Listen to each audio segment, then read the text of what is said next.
Welcome back to Newsday. Now, Nigeria's National Security Advisor Major General Babagana Monguno, retired, has warned key political actors, including governors, against using thugs to prevent opposition parties from campaigning in their states. General Monguno affirmed that law enforcement agencies would be on the lookout for erring politicians. About a week ago, and we emphasized the need for everybody to operate on a level playing field.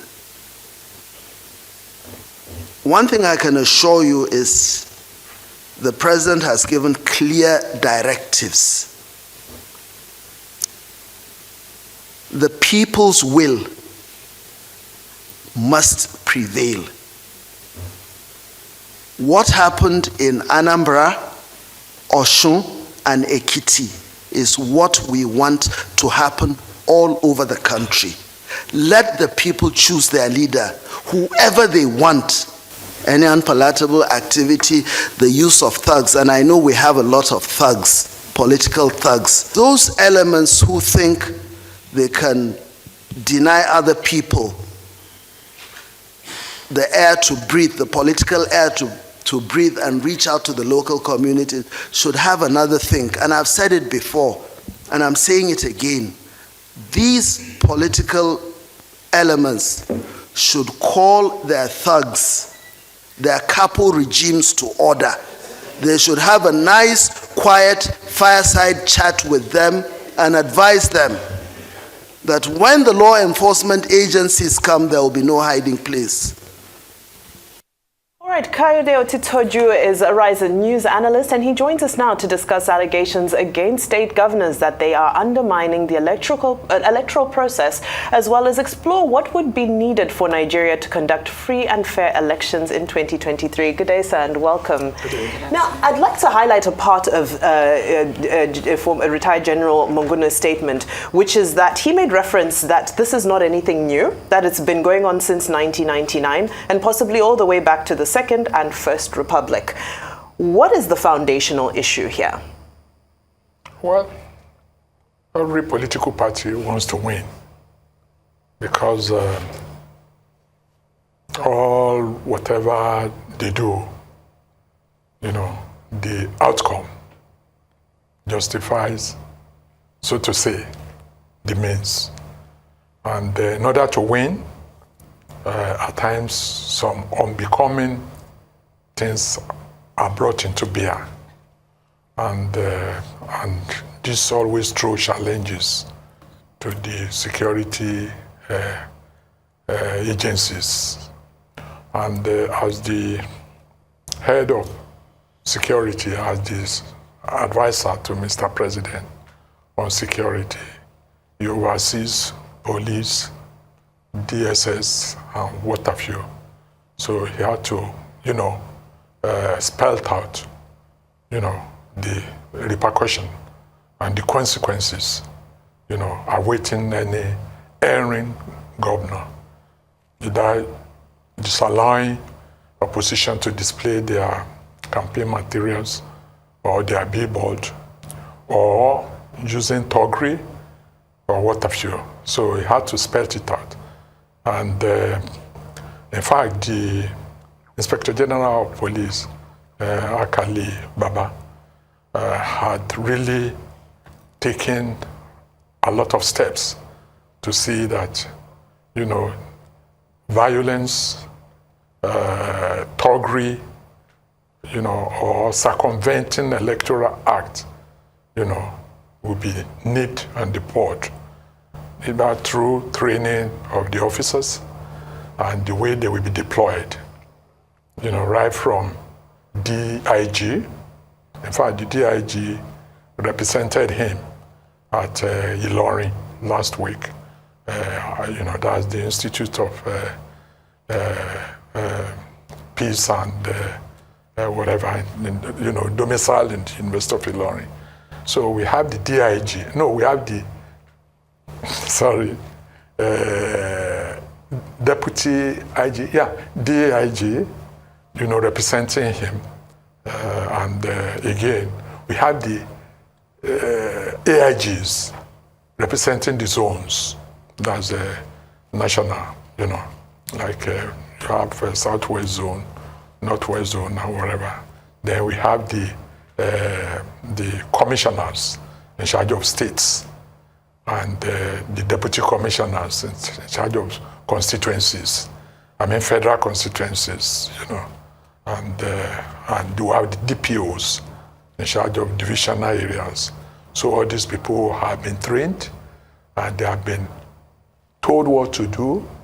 They have been schooled in electoral processes, the distance to be kept during voting, and the police that will be at the polling booth, what they should look for, look out for, and how they should conduct themselves, and how such should not, go to polling units with weapons. Maybe maximum they could hold this baton. So all these things are going on. And the president too had made, as giving a sort of assistance and what have you to the police by, passing the bill, the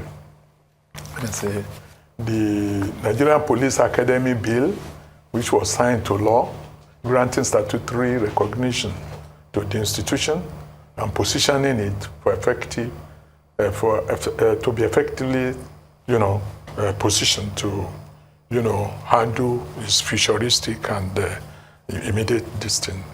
Then he approved, befitting salary and welfare, and then funding for recruitment of at least 10,000 policemen, constables every year. In fact, another batch of 10,000 will be finishing this month, and they have been trained on how to handle electoral duties. So they will be posted to INEC to augment, the security need of the 2023 election. So all these things are there. The president has taken it as a point of duty. The INEC chairman has taken it as a point of duty. The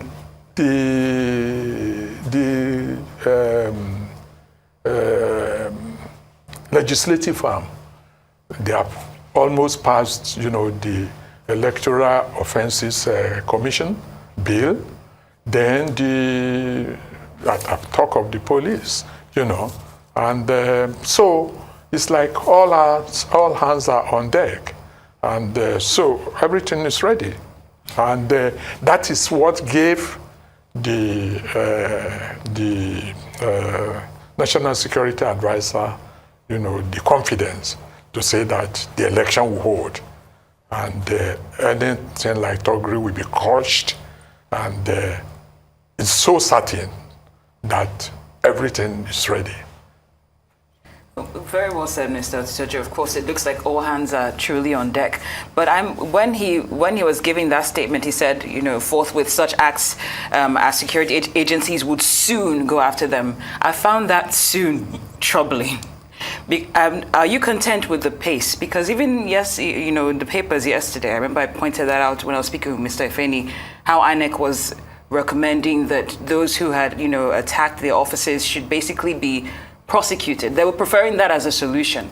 So if they're going at this kind of pace whereby these perpetrators feel emboldened to repeat such acts, don't you think it's time to speed things up? I think it's better when such action is preempted.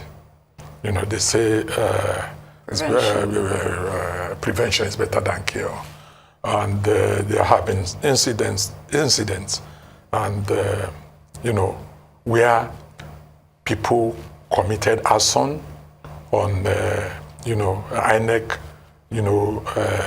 formations and buildings, and this is I know in Arise here we have said it time without number that it's high time IG posted people to man INEC, buildings and materials, equipments, and whatever to forestall this type of things. And so, to not be saying you go after them, it means that actually you want the act to be perpetrated before you go after them. The time to go after them to preempt this thing is now. Absolutely. Now, Mr. Otitoju, let's shift our focus to a narrative that seems to have been dominant in the press this week, which is a narrative that the federal government seems to be awarding blame to the governors for a number of things. I believe in terms of poverty, there was a statement that was made that the governors are to blame for the rising poverty in the states. And now it seems the governors are being blamed for the thuggery and the general state of anarchy that takes place around election time. My question is, shouldn't the onus be on the federal government to ensure that the rule of law is respected and protected at all times? These statements are great, but it's concerning that we are coming out to the press, to we the public who have no power whatsoever, and these statements are being made as opposed to, I'm sure the meetings are happening behind the scenes, but when will we see action taking place, actual legal action? There was another issue, not to do with thuggery, but another issue concerning governors and, again, management of funds. And President made reference to an example. He has a case example, but there's no legal proceedings. There's no action being taken towards the person who is being accused of having, perpetrated one or two misdemeanors. Where do we go from here? Because it's a blame game. Yeah, I think both of them are culpable because there were some things being handled by federal, like trader money, headed by the vice president, and they have to be giving money to all the constituency down to even wards level, which was being controlled and handled by federal government instead of delegating such either to the state to handle or local government. So when you say you are working against poverty and you are making it a centrally controlled disbursement of funds, how far can you go? How do you monitor? So that is that. State, yes, because state has hijacked the power of local government. It's like no local government. Money meant for local government, is withheld and now trickle down to local government by some states. There are some states that are civil and official in the way they work with the local government. So if federal government is now using that, to handle this type of thing, then they are justified because each tier of government is supposed to have direct disbursement, okay? But when it's money meant for local government, maybe to handle some minor infrastructures or social infrastructure, What about security? Exactly, even security and whatever, and it's being handled by the state, okay? Then the big brother, that's the federal government, may place the blame, at the lap of the states. It's unfortunate, but I look forward to us meeting again and having you on the show. Kayode Otitoju, Rise News analyst, thank you for your insight on this topic.